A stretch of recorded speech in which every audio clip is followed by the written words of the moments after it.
สองเดี๋ยวก็คือว่าปีนี้ปฐกถาธรรมบรรยายธรรมโดยเจ้าอธิการวัดญาทานบุญอวนบุญญาฤทธิ์ ออกพรรษามานี่มือแค่ออกไปออกมาลายมือเป็นแค่ผัดธรรมดาครับออกไปออกมาแต่ก็เพิ่งจะกินอะไรก็แล้วความหมดในวันแต่การเดินไปอีก4 ครั้งขณะสบาย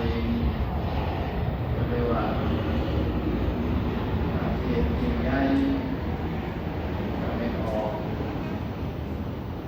คือสิ่งเด่นร้อยในสนามอาชีพฟ้าเป็นไปก็ได้บุญนมัสการพระธาตุรวมก็ถือว่าเป็นบุญยิ่งใหญ่ของเรานะเป็นมาบรรจงพบหอกและก็ได้ขอบคุณทั้งสองปีนี้ที่อาตมาเป็นการกองทั้งสองกองที่หนึ่งก็คือจิตถึงพระเดชพระคุณญาทานดร.มหาสิงห์ทองจิตตธรรมโมบรรลือศักดิ์และกองที่สองปีนี้กองทั้งสองนี่ก็เสริมหูเสริมตาเป็นการกระตั้งของบุญเมื่อวันอาทิตย์ที่ผ่านมาทำบุญของถึงยมยนต์กรสปุใหม่ๆอาตมาก็เลยไปเอาหอโอเนี่ยจะไปก็เลยเป็นโอกาสทำบุญหาพระเดชพระคุณญาทันใจบุญเลิศสิริวงศ์ศักดิ์ของหนึ่งฉะนั้นในวันนี้หรือว่าปีนี้เราเห็นได้สัก ญาทานสิงห์ทองบรรลือศักดิ์ติตธรรมโมท่านดร.สิงห์ทองบรรลือศักดิ์ติตธรรมโมประธานหลวงเวียงจันทร์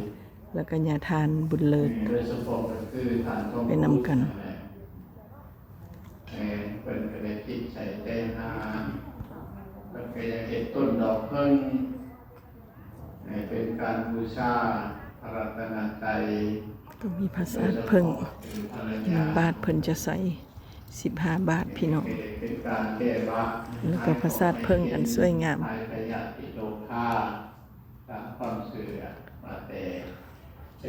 พระธาตุหลวงเวียงจันทร์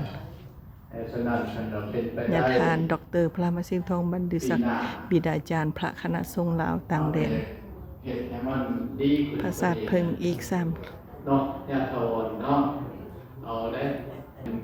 สาธุกดติดตามให้เป็นกำลังใจด้วยเด้อ